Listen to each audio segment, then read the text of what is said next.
Lah ini saya ingin menekankan lagi bahwa selama ini Islam ini kan disalahpahami Iya, oleh banyak hal. iya, Harus kita akui. Oleh banyak hal. Di antaranya adalah karena kita tidak mampu mengkampanyekan dengan benar tentang Islam itu. iya.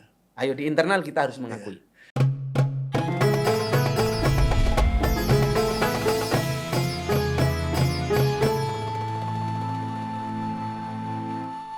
Pak Kiai, soal tadi, saya teringat tadi ya, soal binatang tadi ya, soal hewan-hewan kecil ya.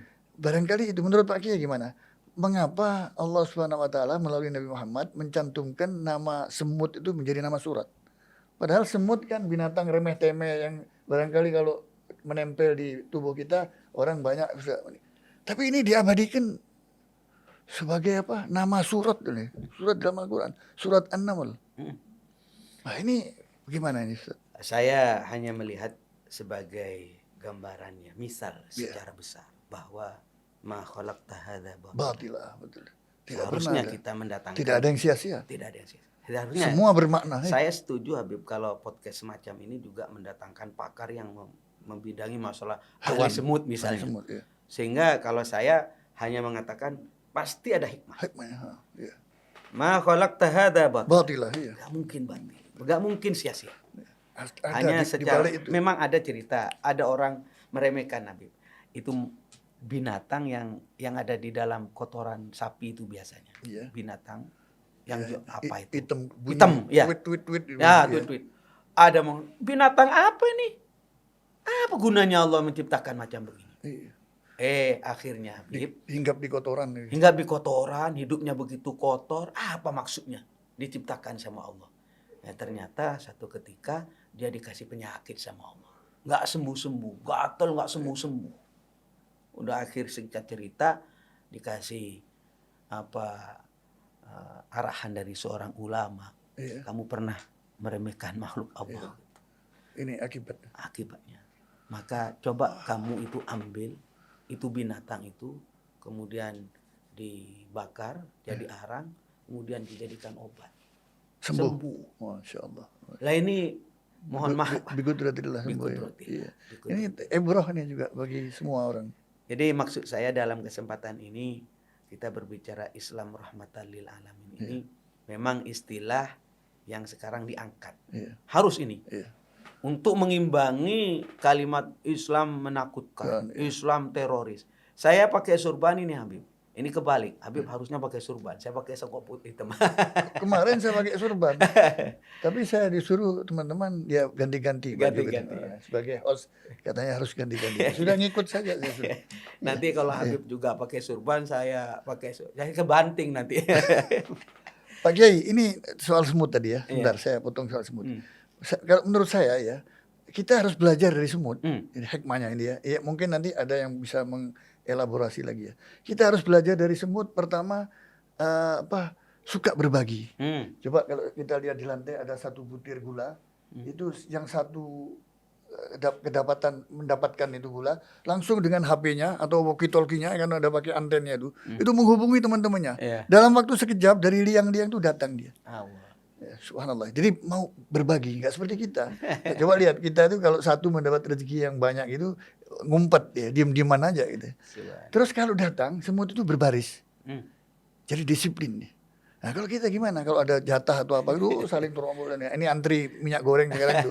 Lihat aja orang saling desak-desakan di sana sini. Nggak ada disiplin untuk antri. Takut nggak dapat sehingga merugikan orang lain yang antri di depan. Dari pelajaran dari disiplin antrinya. Terus yang ketiga semangatnya. Saya melihat semangatnya ada semut yang sekecil berapa mikron beratnya itu. Itu bisa mengangkut gula yang lebih besar daripada badannya. Walaupun kita lihat jalannya itu terhuyung-huyung, dia mampu karena semangatnya. Nah, sekarang kalau kita misalnya 70 kilo, 60 kilo, 70 kilo, mampu nggak ngangkat 80 kilo? Ambruk sudah. Karena belum apa-apa, tidak bersemangat lihat yang berat itu. Ya ini tadi ma khalaqta hadza batila tadi yang tuh sampaikan itu. Nah sekarang yang ingin saya tanyakan, ini pertanyaan berikutnya pada Pak Kiai ya. Dakwah rahmatan lil alamin itu bagaimana sekarang? Orang menyebut dakwah wasatiyah. Dakwah dulu kan rahmatan lil alamin. Diganti lagi sekarang orang karena ada terorisme dan lain sebagainya moderat, Islam moderat. Menurut saya istilah moderat itu bukan dari Islam itu. Yang dari Islam murni itu dari wasatiyah. Yeah.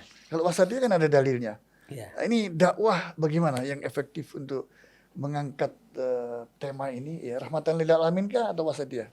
Jadi memang jargon ini masing-masing ormas biasanya beda. Beda-beda ya. Misalnya di Majelis Ulama Indonesia itu Islam wasatiyah. Kalau di Kementerian Agama Islam rahmatan lil alamin. Kalau kemudian sekarang ada moderasi ya. Kemudian kalau di Muhammadiyah Islam berkemajuan. Ya. Kalau di Nahdlatul Ulama periode kemarin itu dikampanyekan tentang Islam Nusantara. Ya. Semua itu istilah saja. Mengacu kepada satu titik. Rahmatan lil alamin. Ya hakikat Islam. Ya hakikat Islam kan rahmatan lil alamin. Iya. Jadi kalau umpama. Jadi induknya itu satu ya cuma istilah aja itu. Istilah. Tiap-tiap ormas boleh bikin istilah macam-macam. Kenapa kita memilih wasatiyah? Karena memang kita ini ya tidak ekstrim kanan, tidak ekstrim kiri. Betul. Khairul umur awsatuha. Ya. Sebaik-baiknya sesuatu yang di tengah. Kan begitu Habib. Kenapa? Saya perhatikan misalnya ada istilah berani. Ya. Syaja'ah. Syaja'ah itu antara pengecut dan tahawur. Maka di tengah namanya wasatiyah. Di tengah itu namanya berani. Ya. Ada orang yang boros ya, israf. Ya. Kemudian ada yang pelit. Ya. Yang di tengah itu namanya jud. Ya. Yakni dermawan. Ya. Selalu baik yang di tengah ini. Di tengah. Kemudian misalnya antara farsin wadamin, antara kotoran dan darah. Di tengah itu ada susu yang bisa kita minum. Lah ini selalu baik wasatiyah. Kalimat ini, sikap ini yang kemudian wasatiyatul Islam itu dipilih menjadi sebuah jargon. Tapi prinsipnya bagaimana sekiranya pesan damai daripada Islam itu sampai mengemuka. Jadi masyarakat sekarang itu jangan kebanyakan bahasa Habib tadi ditakut-takuti. Ya, betul. Dikit-dikit neraka, dikit-dikit kafir musyrik kamu. Nah itu. Padahal mohon maaf, sesama umat Islam, sesama umat Nabi Muhammad. Mestinya dakwah itu merangkul. Seharusnya. Bukan mencaci maki, memukul orang itu. Lah orang kan dakwah. Harus dientaskan itu orang. Bagaimana sekiranya masyarakat itu sampai kepada Allah? Ya tentu ud'u ila sabili rabbika bil hikmati wal mau'izatil hasanati. Memang sampai kapanpun terus akan ada tantangan ini. Apa tantangannya? Kebodohan. Jadi al-jahiliyatu adat kama kanat, kebodohan terus akan datang. Karena itu podcast semacam ini harus tetap ada. Betul. Tapi bagaimana menempatkan posisi nahi munkar itu? Nahi munkar tentu. Kalau tadi amar ma'ruf sudah masuk di sini ya. Setuju, ya. Nahi munkar itu kan tetap harus tegas, harus ada ya. Jadi kita ini bagaimana menyeimbangkan dalam posisi wasatiyah tadi itu? Jadi harus dipahami bahwasanya kita amar ma'ruf nahi mungkar. Iya. Yang pertama harus tahu posisi mungkarnya. Iya. Apa mungkar yang mujma' alaih? Iya. Sudah disepakati oleh ulama, atau yang mungkar masih mukhtalaf masih dipersengketakan. Iya. Jadi kalau yang mujma' alaih, kita punya sikap di dalam NU juga diajarkan la yungkarul mukhtalaf wa innama yungkarul mujma' alaih. Sesuatu yang masih khilafiyah enggak usah diingkari. Dalam pengertian enggak usah kita nahi. Udah. Masing-masing punya dasar. Habib tahlilan. Saya enggak misalnya. Habib maulidan, saya enggak. Lah soal khilafiyah enggak usah ribut. Kenapa? Ini bukan mungkar, ini ikhtilaf. Lah, ikhtilaf. Ikhtilaf bainal ulama. Lah kalau ikhtilaf enggak apa-apa boleh berbeda. Ini dakwah-dakwah yang terjadi ini enggak mengerti ini. Karena nafsunya itu. Karena tidak punya ilmu. Iya. Apakah ini mungkar yang mujma' alaih yang sudah disepakati atau mukhtalaf? Sehingga sesuatu yang boleh berbeda pukul rata aja. Pukul rata. Ya, itu kesalahan. Diributin akhirnya ikut madhab usiliyun.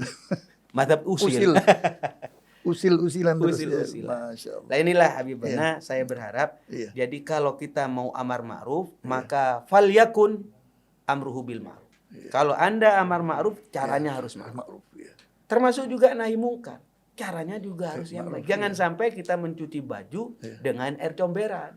Tetap kritik, boleh. Tetap kontrol sosial. Ya, itu kan nahi mungkar juga. Kontrol sosial.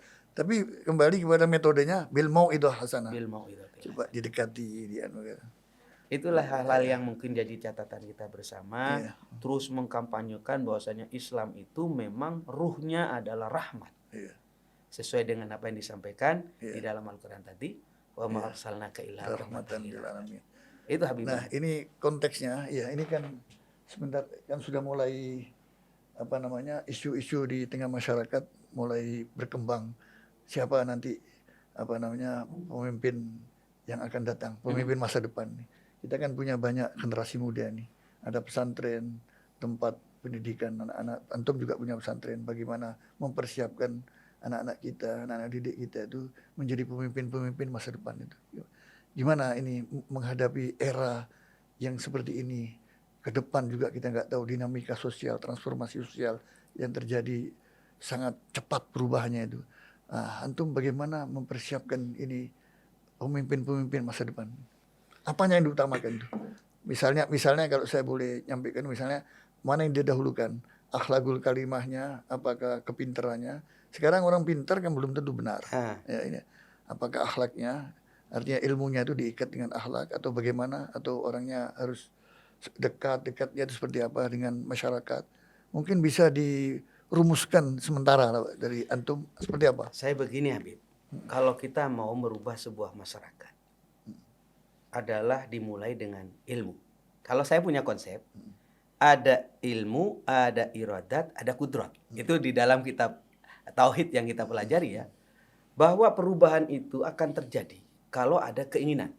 Keinginan akan muncul kalau ada ilmu pengetahuan. Maka saya selalu mengatakan, kalau Anda mau mengadakan sebuah perubahan, mulailah dari ilmu. Tentu ilmu tadi akan berurutan nanti. Ilmu apa yang harus dikedepankan, yang harus diajarkan kepada masyarakat. Yakni saya memahami ada dalam Al-Quran ungkapan begini. Anda nggak usah marah-marah terhadap pemimpin. Bagaimana ini kacau balau, pemimpinnya nggak beres. Udah stop. Saya mengatakan ini. Kenapa? Wa kadzalika nuwalli ba'dadh-dhalimina ba'dhan bima kanu yaksibun. Kenapa kamu dipimpin orang yang zalim? Kenapa? Jangan Anda nyalain Pak Lurah, Pak Camat mulu. Presiden nggak beres. Stop. Ini bukan kelakuan kita umat Islam. Kenapa Anda dipimpin orang yang zalim? Nggak benar.